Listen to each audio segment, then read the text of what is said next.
Hello बच्चों, good morning. चलिए, spherical capacitor मैंने बता दिया था बच्चों। स्फेरिकल कंडेंसर पहले मैं डिस्कस कर चुका हूं। उसके दो केस, फर्स्ट केस डिस्कस किया था, inner sphere is charge and outer sphere is earth. उसकी कैपेसिटी का फॉर्मूला था C = 4πε0 R1 R2 R2 minus R1।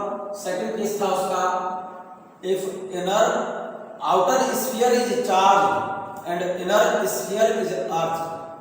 उसकी कंबाइंड कैपेसिटी का फॉर्मूला था C = 4πε0 R2² R2 minus R1। जहां पर R1 क्या है, इनर स्फीयर की रेडियस है, और R2 आउटर स्फीयर की रेडियस है। ठीक है ना। अब एक बहुत इंपॉर्टेंट सा और बहुत अच्छा सा इंटरेस्टिंग सा क्वेश्चन देखें आप, जरा इसको नोट कर लें। और ये क्वेश्चन एग्जाम में आ चुका है। थर्ड केस तो मैंने लिख दिया है, एक तरह से क्वेश्चन है, ये एक तरह से क्वेश्चन है, नोट कर रहे हैं। Two conducting spherical shells having radii R1 and R2 greater than R1, they carry equal and opposite charges and are separated by a distance d। दो स्फेरिकल कंडक्टर बता रहा है, एक की रेडियस तो R1 है मेरे बच्चे, और एक की रेडियस R2 है। दोनों पर चार्ज इक्वल और अपोजिट है, एक पर प्लस की और एक पर माइनस की, equal and opposite. Then this system behave as a condenser. तो एक तरह से इसकी कंडेंसर की तरह बिहेव करेगा ये सिस्टम। इसकी कैपेसिटी का फॉर्मूला क्या होगा, जब सेंटर टू सेंटर डिस्टेंस, इन दोनों के बीच के सेंटर से सेंटर तक की डिस्टेंस कितनी है, d है। तो इस पूरे सिस्टम की कैपेसिटी पूछा है उसने। Then calculate the capacity of the system. ठीक है, आनंद के साथ करो, मजा आएगा। देखो, इस पूरे सिस्टम की कैपेसिटी पूछी है इसकी, इस सिस्टम की। तो एक काम करो, देखो एक काम करो, आप इसकी पोटेंशियल एनर्जी निकालो A की, और इसकी पोटेंशियल एनर्जी निकालो B की। सेपरेट पोटेंशियल एनर्जी A की निकालो, फिर B की निकालो, फिर पोटेंशियल एनर्जी इन इस पूरे सिस्टम की निकालो और सबको ऐड करो। क्या कहना चाहता हूं मैं, देखो potential energy of sphere A UA, इसकी स्फीयर B की UB, इसके कारण इसकी पोटेंशियल एनर्जी या इसके कारण इसकी पोटेंशियल एनर्जी, पूरे सिस्टम की पोटेंशियल एनर्जी एक साथ, और फिर तीनों को ऐड करो। तो पूरे सिस्टम की पोटेंशियल एनर्जी निकालो, पहले इसकी, पहले तो सेपरेट इसकी, फिर इसकी, फिर इसके कारण इसकी, तीनों को ऐड कर दो, पूरे सिस्टम की पोटेंशियल एनर्जी से कंपेयर कर देना। कैसे कंपेयर कर देना, देखो मैं बताता हूं। Potential energy of this system, इस सिस्टम की पोटेंशियल एनर्जी क्या होगी, total potential energy equal to A की पोटेंशियल एनर्जी प्लस B की पोटेंशियल एनर्जी प्लस A के कारण B की पोटेंशियल एनर्जी, तीनों को ऐड करो। पोटेंशियल एनर्जी, इस पर चार्ज गिवन है बच्चों, ठीक है ना, और इसकी रेडियस गिवन है। तो A की पोटेंशियल एनर्जी कैसे निकालेंगे, हाफ Q into V वाला फॉर्मूला लगाओ। A की पोटेंशियल एनर्जी निकालो, potential energy of sphere A की potential energy half Q into V। Charge कैसा है, Q प्लस का है, इसका पोटेंशियल कितना होगा, इसका इस स्फीयर का, इसके स्फीयर के पोटेंशियल के लिए फॉर्मूला लगा दो 1/4πε0 Q/R1। यहां पर A की पोटेंशियल एनर्जी निकल आई बेटे हाफ QV वाले फॉर्मूले से, हाफ को ऐसे लिख दिया। चार्ज कैसा है, प्लस का है, Q इनटू पोटेंशियल इसका, इसकी रेडियस गिवन है, इसका चार्ज गिवन है, तो इसका पोटेंशियल निकल आएगा 1/4πε0 Q/R1। ये पोटेंशियल एनर्जी निकल आई A की।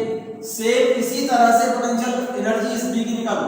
इस पर चार्ज माइनस का है बच्चों, इस पर चार्ज माइनस का है, तो इसका पोटेंशियल भी माइनस का होगा। तो इसकी पोटेंशियल एनर्जी का फॉर्मूला फिर लगाएंगे हाफ QV, हाफ Q कैसा है, इस पर माइनस Q है, और इसका पोटेंशियल भी माइनस चार्ज होने की वजह से माइनस का होगा। तो इसका पोटेंशियल V 1/4πε0 माइनस लिखा है, क्योंकि Q अगर पॉजिटिव है तो V पॉजिटिव होता है, और Q अगर नेगेटिव है तो पोटेंशियल भी नेगेटिव होता है। तो इसका पोटेंशियल भी नेगेटिव होगा, ये पोटेंशियल भी नेगेटिव होगा, इसलिए माइनस साइन लगाया मैंने। 1/4πε0 माइनस Q/R2, इस माइनस इंटू माइनस ये तो प्लस हो जाएगा।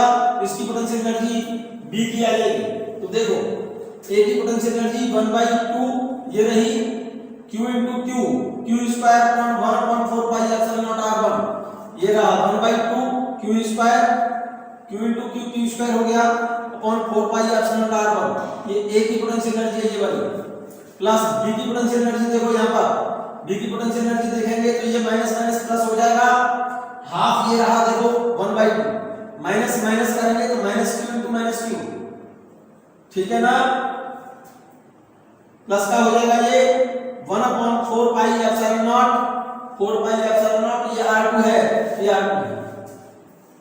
अब पोटेंशियल एनर्जी निकालो ए बी पूरे सिस्टम की इसके कारण इसकी पोटेंशियल एनर्जी का फार्मूला इस वाले स्फीयर के कारण इसकी पोटेंशियल एनर्जी का फार्मूला लगाओ 1/4 पाई एप्सिलॉन नॉट इनटू ये वाला चार्ज इनटू ये वाला चार्ज अपॉन इन दोनों के बीच की सेपरेशन 1/4 पाई एप्सिलॉन नॉट ये चार्ज इनटू ये वाला चार्ज माइनस का है इन दोनों के बीच की सेपरेशन ये फार्मूला लगेगा ठीक है।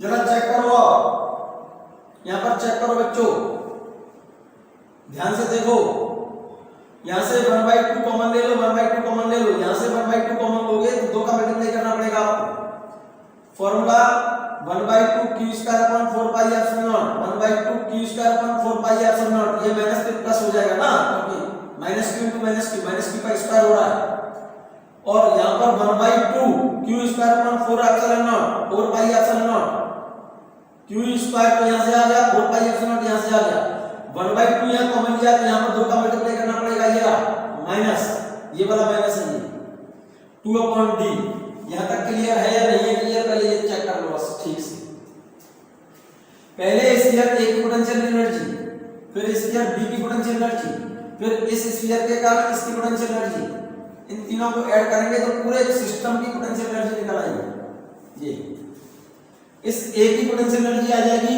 1/2 q into v से q ये रहा पोटेंशियल इसका 1/4 pi epsilon naught q upon r1 clear B की पोटेंशियल एनर्जी निकल आएगी 1/2 q into v से 1/2 q कितना है माइनस q v कितना है 1/4 पाई एप्सिलॉन नॉट माइनस का चार्ज है तो minus q upon r2 minus minus plus हो जाएगा।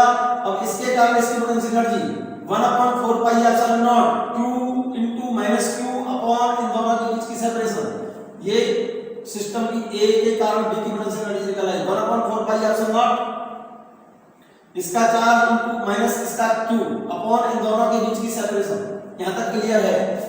इसमें से और इसमें से 1/2 यहां से 1/2 कॉमन लोगे तो 2 का मल्टीप्लाई करना पड़ेगा यहां पर q square upon 4 pi epsilon naught q square upon 4 pi epsilon naught q square upon 4 pi epsilon not तो यहां माइनस बचेगा यहां माइनस का स्क्वायर करेंगे तो प्लस हो जाएगा माइनस का स्क्वायर क्यों करेंगे क्योंकि minus q into minus q है क्लियर। तो यहां से बचेगा क्या 1/r1 यहां से बचेगा 1/r2 माइनस 2 का मल्टीप्लाई करना पड़ेगा ना 1/2 कॉमन लोगे तो 2/d यहां बचेगा। यहां तक क्लियर है नोट कर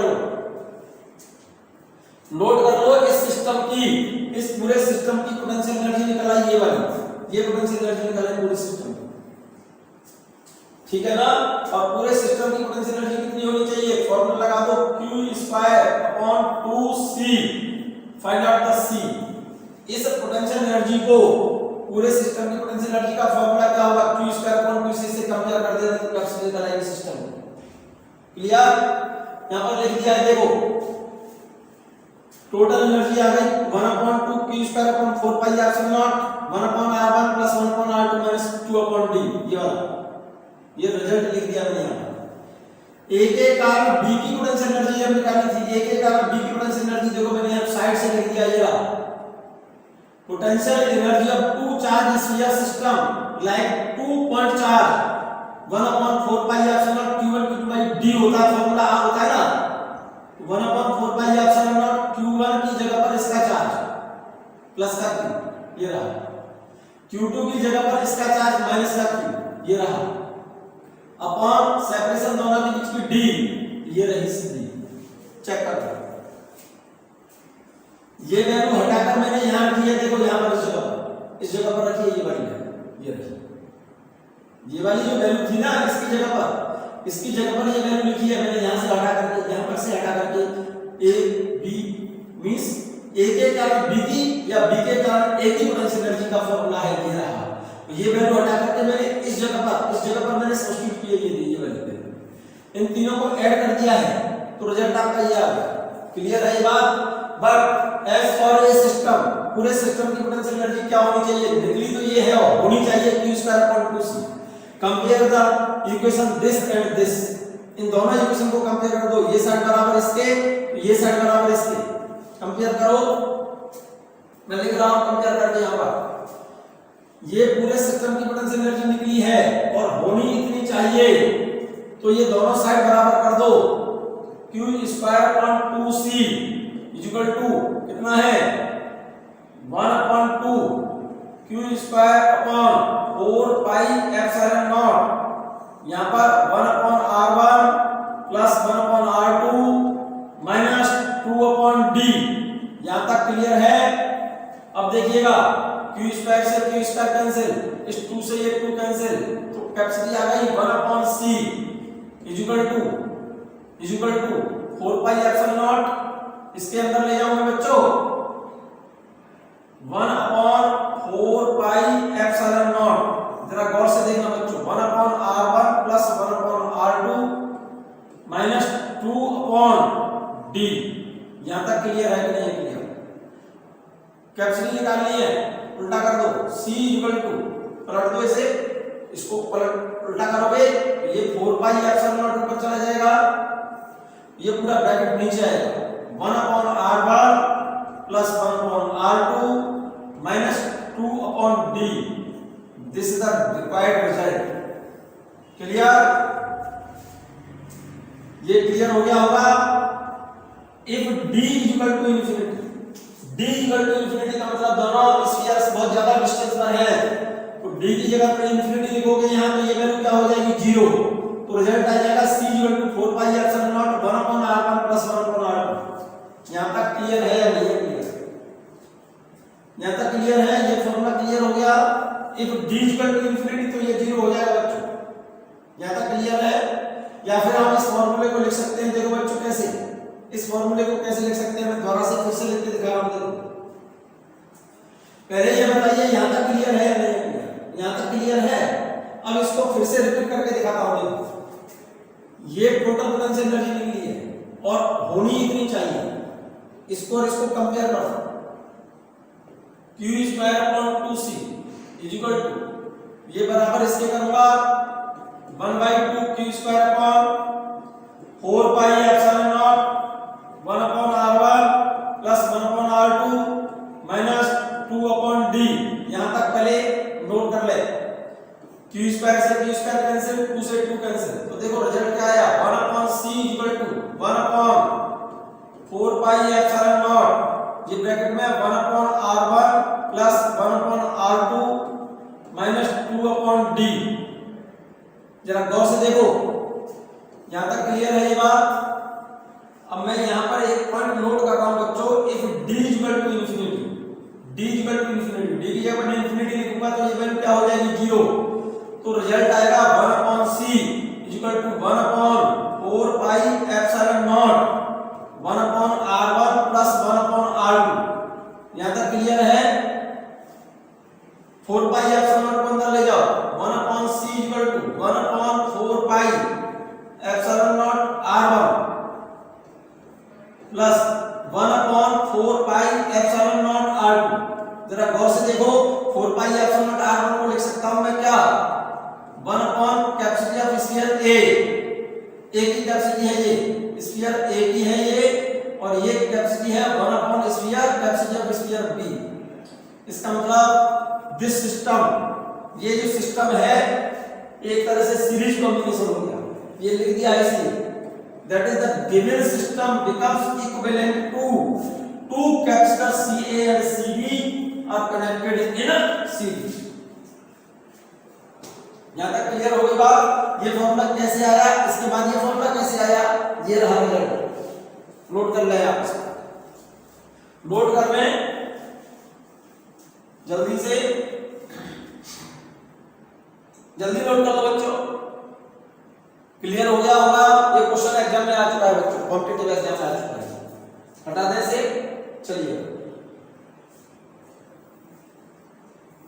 अगर दो स्फीयर्स चार्ज इन दोनों पर इक्वल और अपोजिट है, एक की रेडियस r1 एक की रेडियस r2, दोनों एक दूसरे से कितनी डिस्टेंस पर है, centre to centre distance d है, then this system equivalent to two capacitors are connected in series. तो इसकी कैपेसिटी 1/C1, इसकी कैपेसिटी सीरीज में कनेक्ट करेंगे दोनों की कैपेसिटी डायरेक्ट हम इस तरह से लिख सकते हैं, इन दोनों की कंबाइंड कैपेसिटी लिख सकते हैं 1/कंबाइंड capacity equal to 1/C1 plus 1/C2। C1 की जगह पर क्या लिखेंगे, C1 बराबर लिखेंगे 4πε0 R1, ध्यान से देख लो आप, और C2 की जगह पर लिखेंगे 4πε0 R2। These two conductors behave as if two conductor are connected in series। तो कंबाइंड कैपेसिटी के लिए फॉर्मूला ये लगा, C1 की जगह पर ये लिख देना, C2 की जगह पर ये लिख देना, तो इस पूरे सिस्टम की कंबाइंड कैपेसिटी निकल आएगी। सी शर्त ये है कि दोनों के बीच की जो सेपरेशन है D is very greater than R1 and R2, D का मान बहुत ज्यादा हो R1 और R2 से। तो इस सिस्टम की इफेक्टिव कैपेसिटी का फॉर्मूला ये नोट करना बच्चों, क्लियर है ये बात। चलिएगा, मैं बात कर रहा हूं बच्चों, नेक्स्ट क्वेश्चन देखिएगा, वो सिंपल सा है, बहुत ज्यादा सिंपल सा है। एक टू स्फीयर्स, यहां पर दो स्फीयर है, इनर रेडियस R1 और बाहर वाले की रेडियस R2, ठीक है। These two spheres are connected by a metallic wire, अंदर वाले स्फीयर को मेटलिक वायर से बाहर से कनेक्ट किया है। तो आपसे इस सिस्टम की कैपेसिटी पूछी है, तो सिंपल सी बात है बच्चों, जब इनर स्फीयर को मेटलिक वायर के द्वारा इस बाहर वाले स्फीयर से कनेक्ट कर देंगे, तो अंदर वाले स्फीयर का टोटल चार्ज, इसका जितना भी चार्ज होगा वो टोटल चार्ज कनेक्ट करके कहां पर आ जाएगा, बाहर वाले पर। इनर वाले पर कोई चार्ज, रिमेनिंग चार्ज 0 होगा, अंदर वाले का चार्ज जितना भी इस स्फीयर का चार्ज है वो कंडक्ट करके कहां आ जाएगा, बाहर। तो इसके अंदर चार्ज तो नहीं रहेगा ना, बाहर आ गया। तो इस सिस्टम की कैपेसिटी वही होगी जो इस बाहर वाले स्फीयर की कैपेसिटी है, ठीक है ना। So capacity of this system, capacity of given system equal to C equal to 4πε0 और इसकी रेडियस लेंगे R1। कारण उसका, because whole of the charge will pass to the outer sphere, कारण उसका कि अंदर वाले स्फीयर का पूरा चार्ज कनेक्ट करके बाहर पर आ जाएगा, अंदर पर चार्ज बचेगा नहीं, तो इसकी तो कैपेसिटी खत्म होगी 0, केवल कैपेसिटी होगी इस वाले स्फीयर, इसलिए इसकी कैपेसिटी होगी 4πε0 R1। यहां तक क्लियर है। अगला क्वेश्चन देखें, नेक्स्ट क्वेश्चन, अगर इन्हीं दोनों स्फीयर्स को, एक स्फीयर को रख दिया हमने यहां पर, इसकी रेडियस R1 और एक स्फीयर को रख दिया यहां पर, इसकी रेडियस होगी R1। If these two spheres are connected by a metallic wire, metallic wire से कनेक्ट कर देंगे तो आपको पता है कि दोनों का पोटेंशियल सेम हो जाएगा। चार्ज डिस्ट्रीब्यूशन के बाद दोनों का पोटेंशियल क्या होगा, सेम, और सेम पोटेंशियल होता है मेरे बच्चे पैरेलल में, और पैरेलल में कंबाइंड कैपेसिटी का फॉर्मूला होता है C equal to C1 plus C2। Effective capacity system की हो गई C equal to 4πε0 R1 plus 4πε0 R2। यहां पर R1 प्लस R2 क्या लिखा है, क्योंकि इसकी कैपेसिटी देखो C बराबर C1 प्लस C2, क्योंकि these two conductor are connected in parallel, क्योंकि पैरेलल में कनेक्ट है, क्योंकि दोनों के पोटेंशियल सेम है। और C1 की जगह पर क्या लिखेंगे मेरे बच्चा, इसकी कैपेसिटी 4πε0 R1, स्फेरिकल कंडक्टर की कैपेसिटी का फॉर्मूला लिखा है मैंने। इसकी कैपेसिटी कितनी है, 4πε0 R2, नोट करो, equal to 4πε0 R1 plus R2, ये रिजल्ट आ गया। इस सिस्टम की कैपेसिटी C बराबर 4πε0 R1 प्लस R2 होगी, कारण क्योंकि दोनों किसमें कनेक्टेड है, ये पैरेलल में, क्योंकि पैरेलल में पोटेंशियल सेम होता है बच्चों, जानते हैं। अब विशेष ध्यान से सुनिए फिर से मेरी बात को बच्चों, मैं आपको स्फेरिकल कंडेंसर में कौन सी कंडीशन बता चुका हूं, मैं एक बार एक जगह पर लिख रहा हूं। फर्स्ट पॉइंट, ध्यान दीजिए मेरी बात पर। ये कोई if there are two concentric spheres, inner sphere radius r1 है और आउटर स्फीयर की रेडियस r2 है, इसकी रेडियस r2 है। If inner sphere is charge and outer sphere is r3, इस पर चार्ज इंडक्शन से माइनस का आएगा और इस पर चार्ज प्लस का है। ये चार्ज दिया है। Inner sphere is charge and outer sphere is connected to the earth. इस सिस्टम की कैपेसिटी का फॉर्मूला क्या बताया था मैंने? 4 pi epsilon naught r1 r2 upon r2 minus r1। ऐसा ही सिस्टम में 4 पाई एप्सिलॉन नॉट की value 1 upon 9 into 10 power 9 r1 r2 upon r2 minus r1। ये मैं बता देता हूं बच्चों आपको।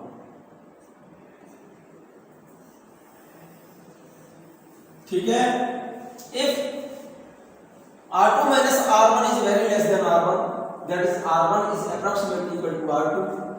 If r1 is approximately equal to r2, not exactly equal to r2, तो कैपेसिटी का फॉर्मूला क्या बन गया था इसका? c is equal to 1 upon 9 into 10 power 9।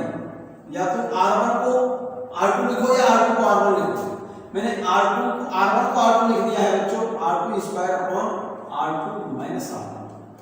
ये कंडीशन आपको तभी लगानी है जब दोनों स्फीयर्स के बीच की जो स्पेसिंग है, दोनों के बीच जो रेडियस का जो डिफरेंस है बहुत कम हो। सेकंड केस बताया था मैंने, if outer shell is charge and inner shell is earth. अब जरा ध्यान से देखना, अंदर वाले को मैंने अर्थ दिया है और आउटर वाले को हमने चार्ज दिया है। ध्यान से सुनना बच्चों, इसको चार्ज देंगे और अंदर वाले को अर्थ क्या है? इसकी रेडियस r1 है और इसकी रेडियस r2 है। ध्यान करो बच्चों, इसको चार्ज दिया था q, इस पर इंडक्शन से चार्ज आएगा q डैश। ध्यान होगा आपको कितना आया था? Minus r1 upon r2 into q। इसके आउटर सेल के इनर साइड चार्ज कितना था? Inner side plus r1 upon r2 into q, और इस बाहर वाले स्फीयर के बाहर की तरफ चार्ज कितना है? q outside. ध्यान है, r2 minus r1 upon r2 into q, ये था ना।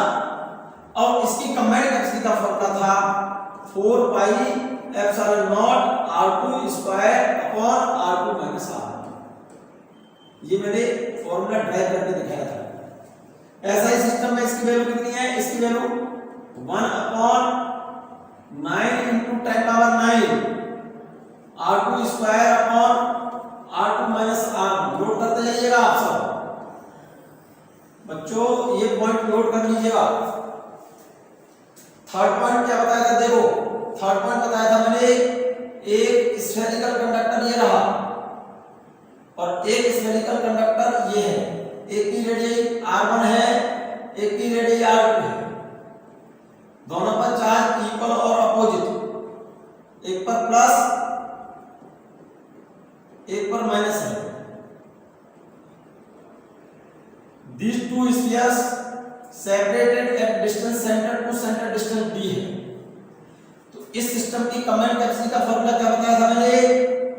ध्यान करो, 1 upon c equal to 1 upon 4 pi epsilon naught 1 upon r1 plus 1 upon r2 minus 2 upon d। ठीक है, इफ d इज इंफिनिटी, तो फॉर्मूला कंडीशन लिखी थी आपने, if d is equal to infinity, तो कंबाइंड कैपेसिटी का फॉर्मूला लिखा था 1 upon 4 pi epsilon naught 1 upon r1 plus 1 upon r2।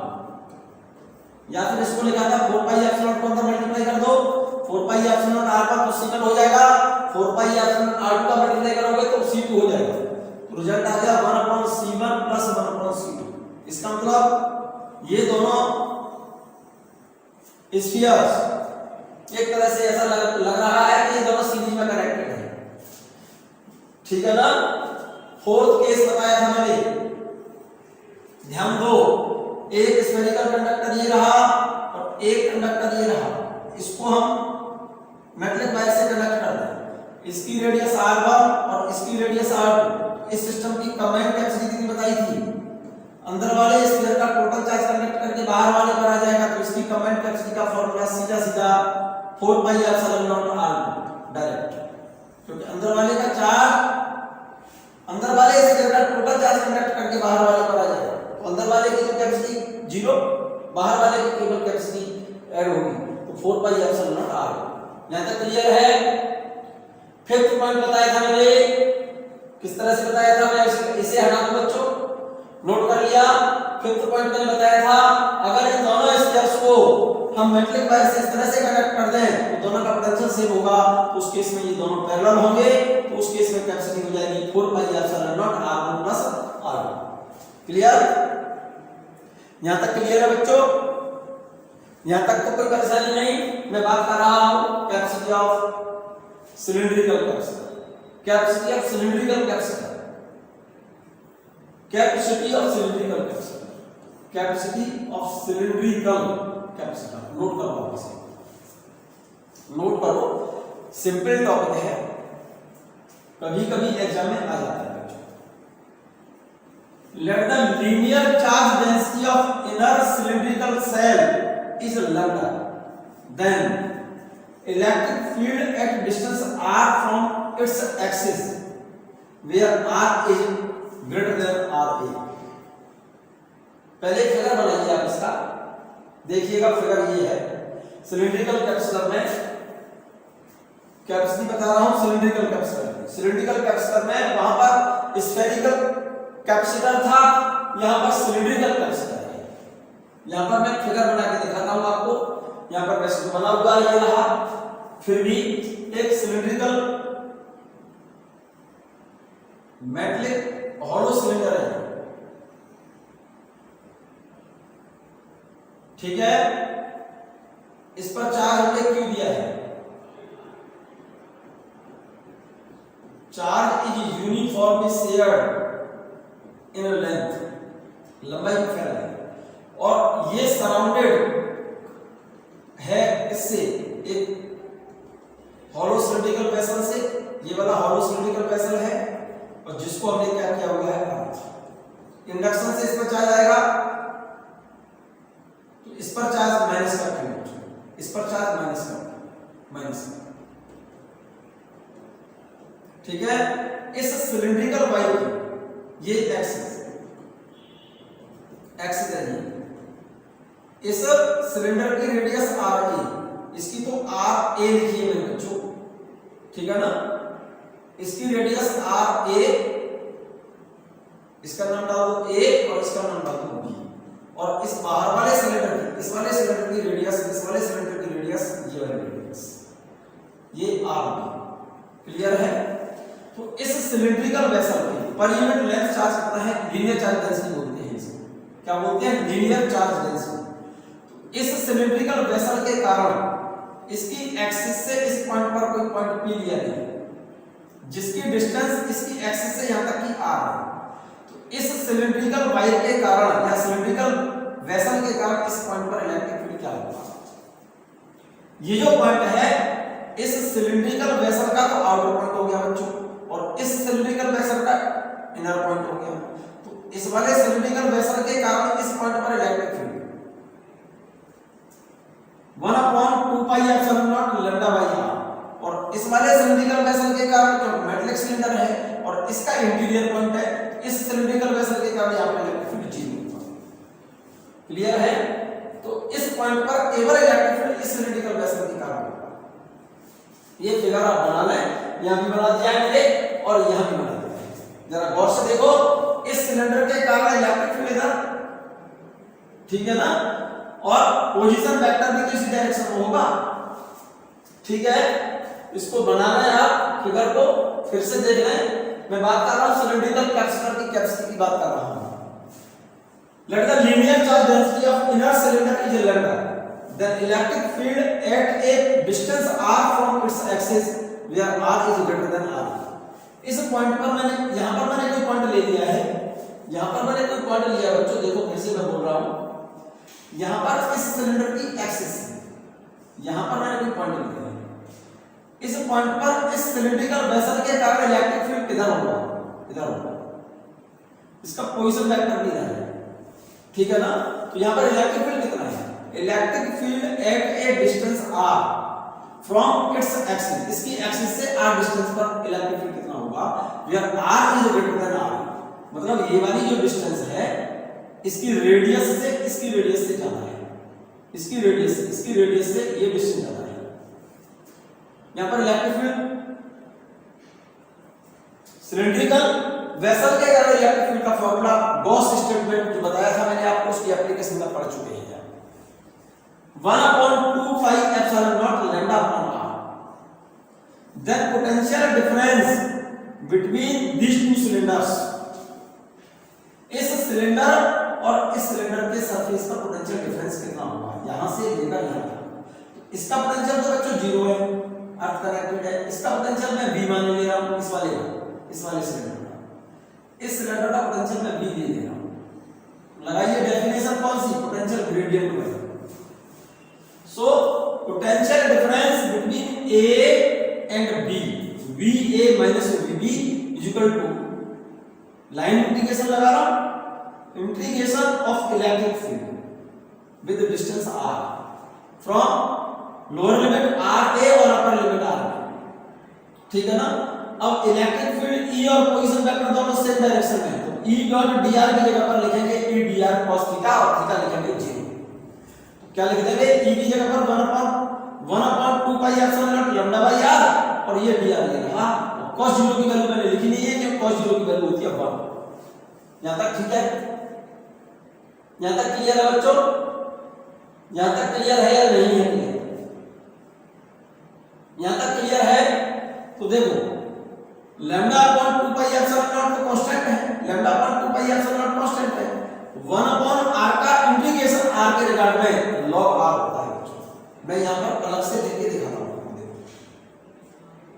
Colour बदल दूं जरा, पेन का इंटीग्रेशन करके दिखाता हूं मैं आपको, इसका ध्यान से सुनना, सिंपल सा है। मैंने बात की है, हमने कोई पॉइंट लिया है यहां पर जिसकी डिस्टेंस इसकी एक्सिस से स्मॉल r है, स्मॉल r की जो वैल्यू है इस सिलिंड्रिकल वेसल की रेडियस से ज्यादा है, इसका मतलब ये पॉइंट इस वाले सिलिंड्रिकल वेसल का तो आउटर पॉइंट है और इसका इंटीरियर पॉइंट है यहां पर। तो इस पॉइंट पर इलेक्ट्रिक फील्ड कितना होगा, E equal 1/2 pi epsilon naught lambda upon r। Clear है।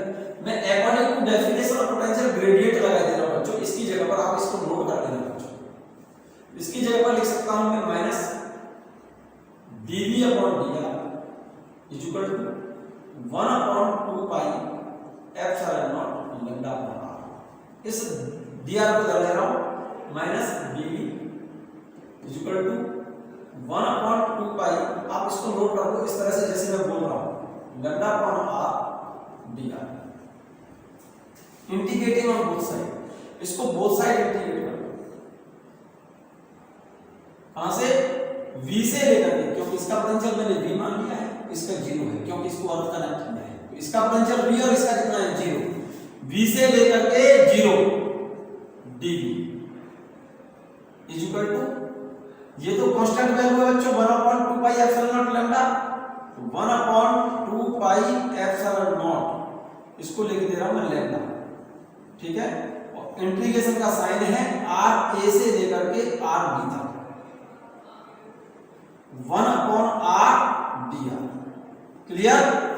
अब देखिए इसका इंटीग्रेशन करेंगे 1 का v के रिगार्ड में, तो v आएगा minus v, lower limit v है और upper limit g is equal to lambda upon 2 pi epsilon naught. इसका इंटीग्रेशन 1/r का इंटीग्रेशन होता है natural log r, lower limit r a और अपर लिमिट r b। यहां तक क्लियर। अब एक काम कर लो, अपर लिमिट पुट करते हैं तो साइन नहीं बदलता, लोअर लिमिट पुट करते हैं तो साइन बदल जाएगा, तो ये वैल्यू आएगी v। पोटेंशियल डिफरेंस आ गया दोनों सिलिंड्रिकल वेसल के बीच में। Lambda upon 2 pi epsilon not, lower upper limit put करेंगे log RB minus log RA। जरा गौर से देखो तो पोटेंशियल डिफरेंस मेरे बच्चे आया lambda upon 2 pi epsilon not into natural log RB upon RA। यहां तक क्लियर है? ये बात क्लियर है? यहां तक, ये यहां तक नोट करो, यहां तक नोट करो। नोट कर लिया? लैम्डा की जगह पर Q अपॉन L लिख दो, लैम्डा की जगह पर Q अपॉन L, इसको नोट कर लो। इसको हटा रहा हूं मैं, इसको हटा रहा हूं, ये वाला टर्म लिखूंगा मैं इधर। V बराबर क्या आ गया? देखो यहां लिख रहा हूं V इक्वल टू, ये वैल्यू आई है लैम्डा की जगह पर लिख रहा हूं Q अपॉन ये 2 पाई एप्सिलॉन नॉट, लैम्डा की जगह पर Q अपॉन L, और ये वैल्यू कितनी है? Log natural log RB upon RA। यहां तक क्लियर? अब हमको चाहिए कैपेसिटी बच्चों, हमको चाहिए कैपेसिटी।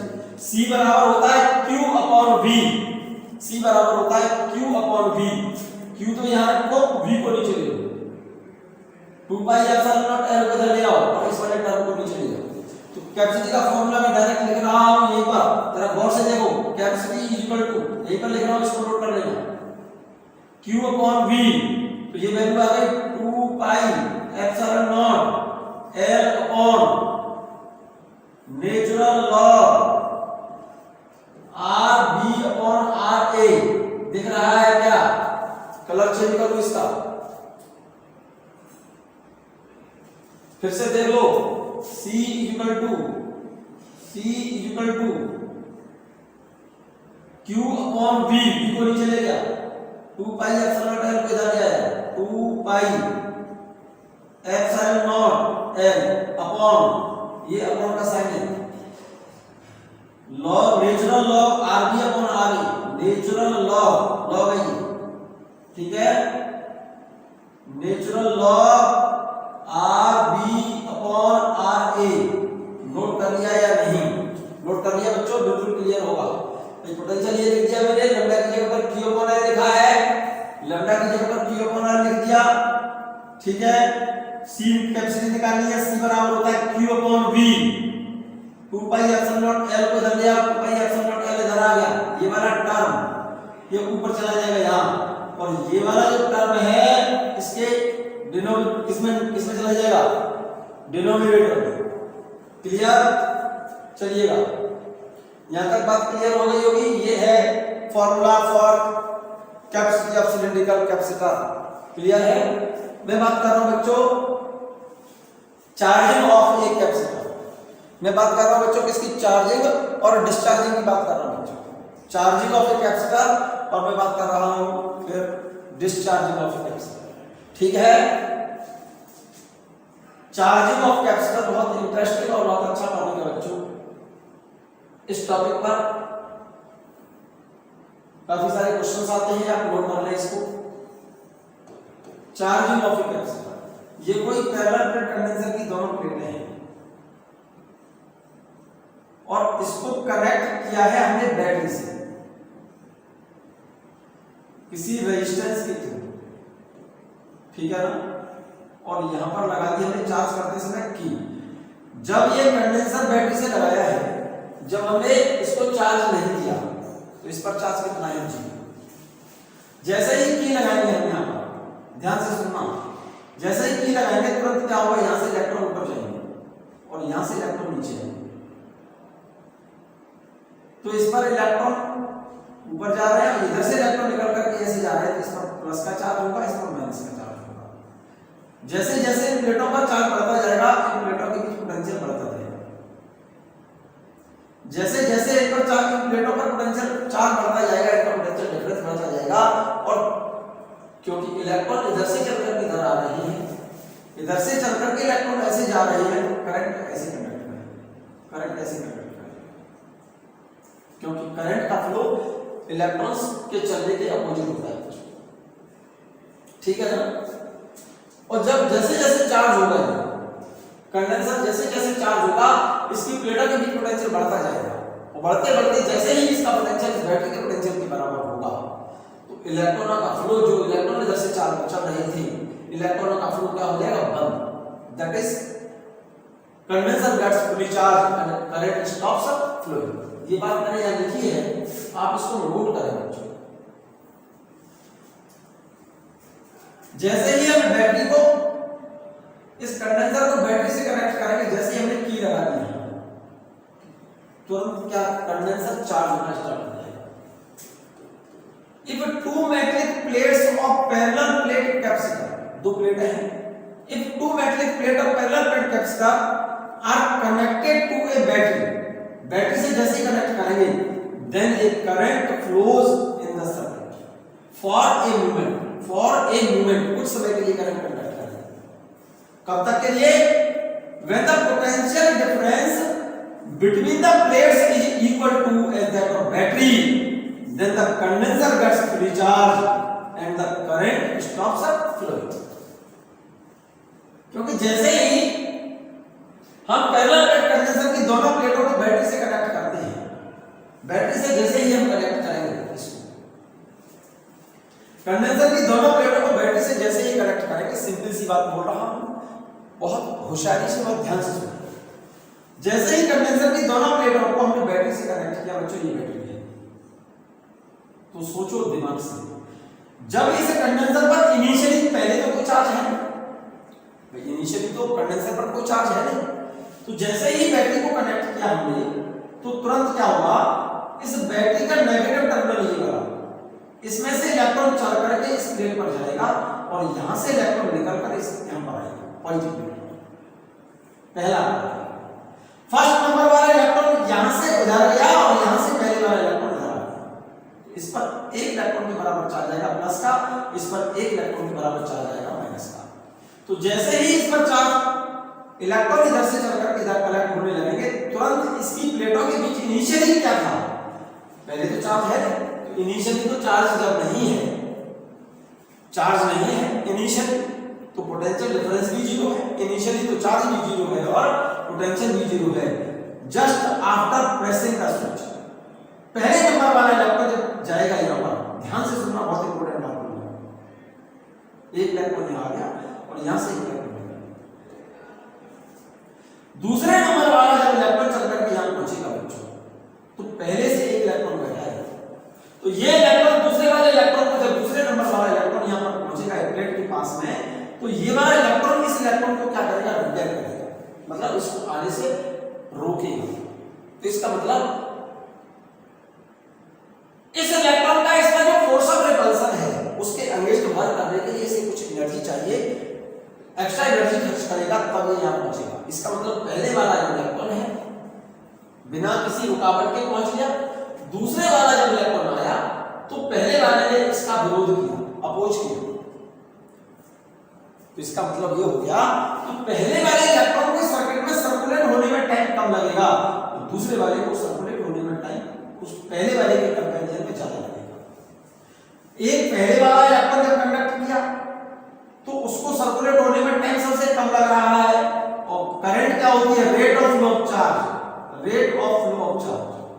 पहले वाले इलेक्ट्रॉन को यहां से यहां तक पहुंचने में टाइम कम है, दूसरे वाले इलेक्ट्रॉन को उससे थोड़ा टाइम बढ़ गया, सेकंड वाला इलेक्ट्रॉन जब जाएगा तो चार्ज तो एक इलेक्ट्रॉन का चार्ज तो सेम होता है, तो पहले वाला इलेक्ट्रॉन का समय कम लगा, दूसरे वाला इलेक्ट्रॉन जब गया तो पहले वाला इलेक्ट्रॉन उसको रिपेल करेगा, तो उसको समय ज्यादा लगेगा वहां तक पहुंचने। Definite just after pressing the switch rate of flow of charge क्या होगा, current means rate of flow of charge means current सबसे ज्यादा होगा, क्योंकि वहां पर टाइम सबसे कम है पहले वाले इलेक्ट्रॉन को सर्कुलेट होने में, दूसरे वाले इलेक्ट्रॉन को पहले के कंपैरिजन में टाइम ज्यादा हो गया, चार्ज वही है तो करंट पहले के कंपैरिजन में कुछ कम हो गया। थर्ड वाला जब इलेक्ट्रॉन जाएगा तो थर्ड वाले इलेक्ट्रॉन को रिपेल करेंगे कौन, दो इलेक्ट्रॉन, थर्ड वाले इलेक्ट्रॉन को पहुंचने में सेकंड वाले से भी टाइम ज्यादा लगेगा, तो थर्ड वाला जब इलेक्ट्रॉन जाएगा तो इसका मतलब सर्किट में करंट पहले से क्या होगी, और कम होगी। जैसे जैसे यहां पर चार्ज कलेक्ट होता जाएगा, इलेक्ट्रॉन कलेक्ट होते जाएंगे, यहां से इलेक्ट्रॉन पोटेंशियल डिफरेंस बढ़ता जाएगा, चार्ज इसमें बढ़ता जाएगा और सर्किट में जो करंट है ना, ये करंट घटती जाएगी, कम होती जाएगी। ध्यान से सुनो, करंट क्या होती जाएगी, कम होती जाएगी। और जब चार्ज हमारा कलेक्ट होते होते जब इन दोनों प्लेटों के बीच पोटेंशियल डिफरेंस, इन दोनों प्लेटों के बीच जो पोटेंशियल डिफरेंस है वो बैटरी के पोटेंशियल के बराबर हो गया, जैसे ही ये पोटेंशियल इसके बराबर होगा, इक्वल होगा, then condenser gets fully charge, condenser fully charge हो गया और करंट बहना बंद हो जाएगा, देन करंट स्टॉप्स फ्लोइंग। ये बात मैंने लिखी है यहाँ पर। If two metallic plates of parallel plate capacitor, note कर लो, फिर से बोल रहा हूँ, are connected to a battery, then a current flows in a circuit for a moment. कुछ समय के लिए करंट कंडक्ट करेगी। When the potential difference between the two plates of condenser is equal to as that of battery, then condenser gets fully charged and current stops flowing. Just after pressing the switch, current सबसे ज्यादा होगी बच्चों। जैसे ही switch को apply करोगे आप, जैसे ही switch को लगाओगे यहां पर, जैसे ही स्विच ऑन करोगे तो सर्किट में सबसे ज्यादा करंट कंडक्ट करेगा, करंट इनिशियली मैक्सिमम होगी, चार्ज और पोटेंशियल क्या होगा, जीरो होगा और करंट सबसे मैक्सिमम होगी। जैसे जैसे कंडेंसर चार्ज होता जाएगा, ठीक है ना, rate of flow of charge कम होता जाएगा, बस करंट डिक्रीज होगी, current exponentially decrease, charge and potential difference exponentially increase। Clear हो गई होगी बात, क्लियर हो गई होगी ये बात। चलो बच्चों, I current through the resistor at any time t during charge, जब कंडेंसर चार्ज हो रहा है तो उस केस में करंट उस रेजिस्टेंस के थ्रू, मैं उस सर्किट को यहां पर बनाता हूं फिर से, ये कैपेसिटर है, ये बैटरी है, ये रेजिस्टेंस, और यहां पर एक की लगा दी है आपने। जैसे ही स्विच ऑन करोगे इस बैटरी का पोटेंशियल आपने E माना है या V माना, मैक्सिमम पोटेंशियल इसका V0 कह दे रहा हूं बच्चों, ठीक है ना, और ये रेजिस्टेंस आ रहा है तो सर्किट में जैसे ही स्विच ऑन करोगे तुरंत इसमें चार्ज कैसा आएगा, माइनस का, और इसमें चार्ज आएगा प्लस का, क्योंकि इलेक्ट्रॉन का फ्लो ऐसे जाएगा। करंट सर्किट में ऐसे कंडक्ट करेगी, ध्यान से देखो, करंट ऐसे कंडक्ट करेगी, ठीक है ना। तो ये जो करंट है सर्किट में, ये वाली ड्यूरिंग चार्ज, आई क्या है, current through register at any time T during charge, Q charge of the capacitor at any time T during charging, and V is the potential difference across the capacitor at any time t during charging। तो इसके लिए direct relation आप याद कर लो, note कर लो, charge on the capacitor at time t, instantaneous charge बोलते हैं इसको, charge on the condenser at time t is given by the relation equal to q0 1 minus exponential की power minus t upon RC, bracket कर दो 1। Potential across the capacitor at time t, V is given by the relation V is equal to V0 1 minus exponential की power minus t upon RC, and the current in the circuit at time t is given by the relation I is equal to I0 exponential की power minus t upon RC during charging। ये तीनों फॉर्मूले आप याद रखो। During charging initially current is maximum, जैसे जैसे time बढ़ता जाएगा करंट घटेगी और कंडेंसर का चार्ज और पोटेंशियल बढ़ता जाएगा exponential, charge and potential during charging exponentially increase and current exponentially decrease. Initial charge of the capacitor at time t बराबर 0, 0 समय पर चार्ज कितना है 0, लेकिन करंट है कितनी, maximum, maximum current I equal to maximum I0 equal to battery का potential, आप V0 कहो या फिर इसको आपने E बोला है, कुछ भी बोल दो, x y z E बोल दिया है, E upon resistance R। So maximum current in the circuit, maximum current वाले फॉर्मूले में जरा गौर से देखो, just after pressing the switch current in the circuit is maximum given by the relation applied voltage of battery upon resistance. इस फॉर्मूले में इस कैपेसिटर की कैपेसिटी नहीं है, इसका मतलब maximum current during charging is independent of capacity of capacitor. Clear?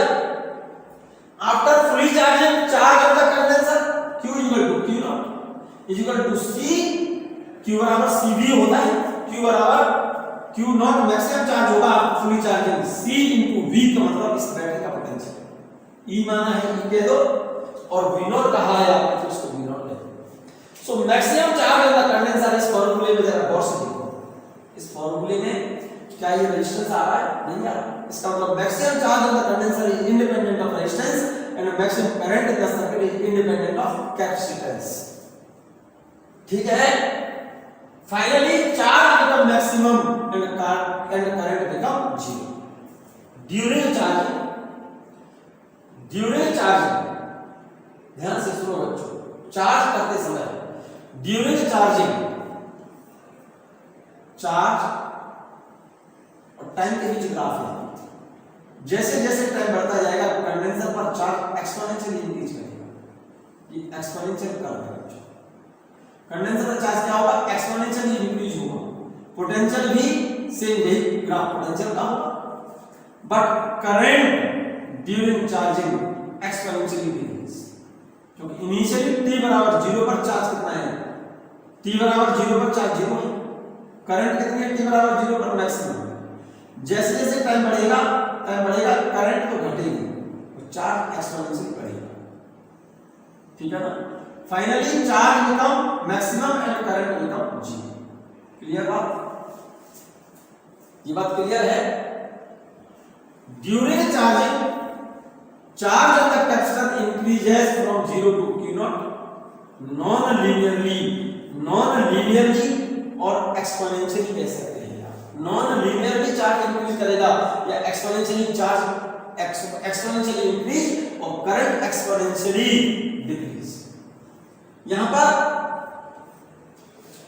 During charge के लिए relation charge at time t is given by the relation 1 minus exponential की power minus t upon RC, और potential at the capacitor V not कहिए आप या E कहिए उसे, 1 minus exponential की power minus t upon RC।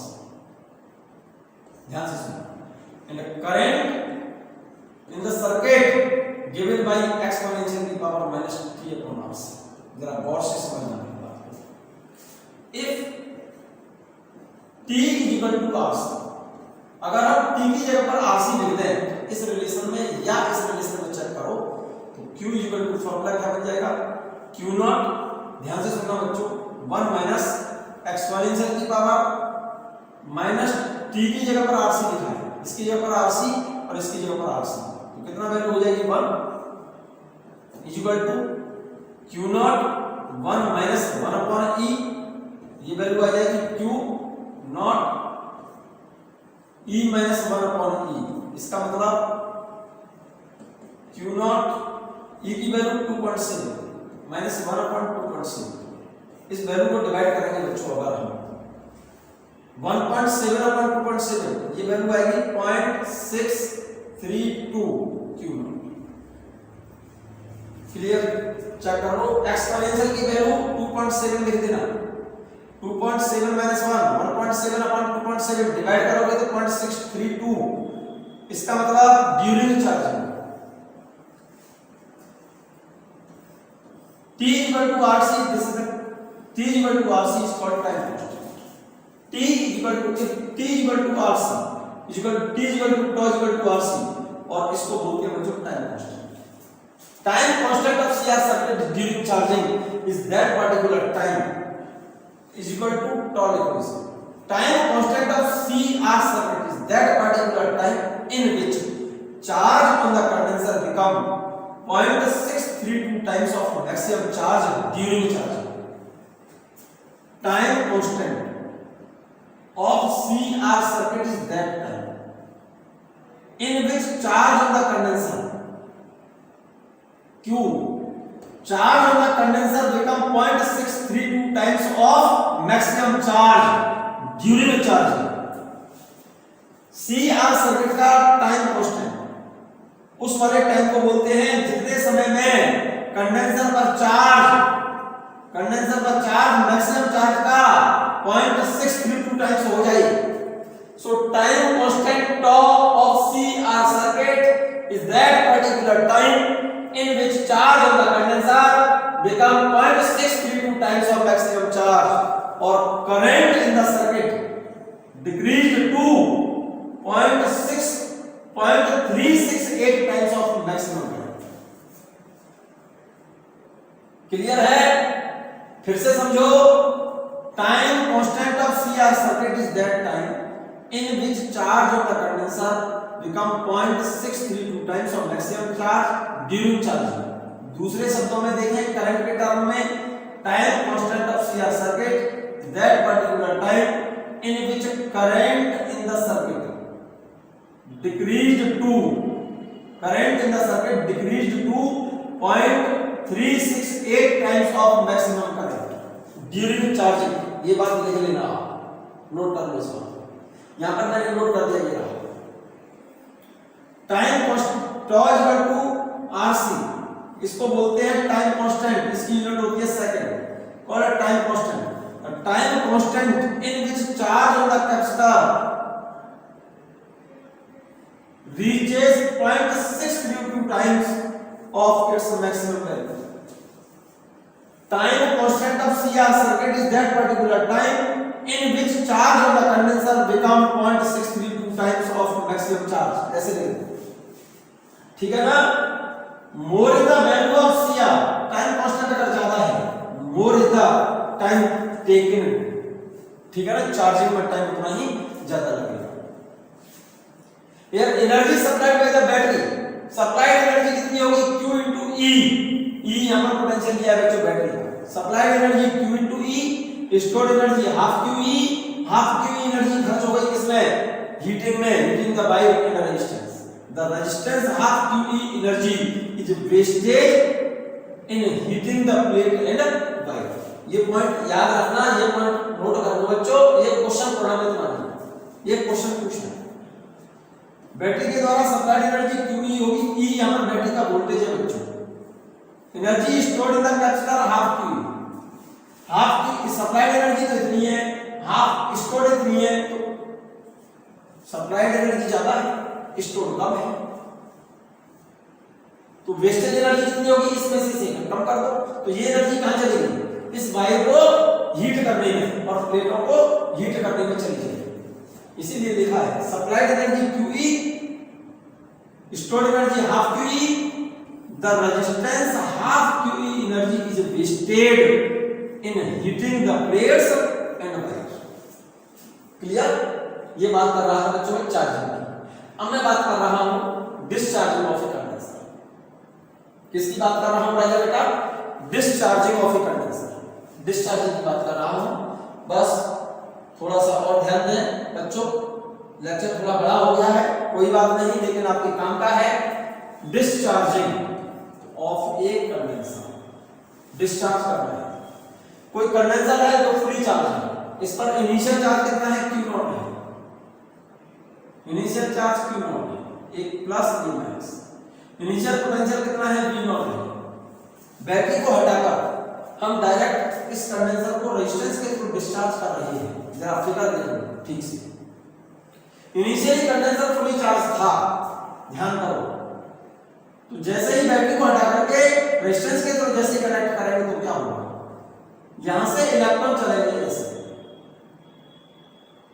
Electron इधर जाएंगे तो सर्किट में करंट चार्जिंग के ड्यूरेशन में जो करंट चल रही थी ना उसके अपोजिट होगा, क्योंकि यहां पर इलेक्ट्रॉनों का फ्लो अपोजिट है।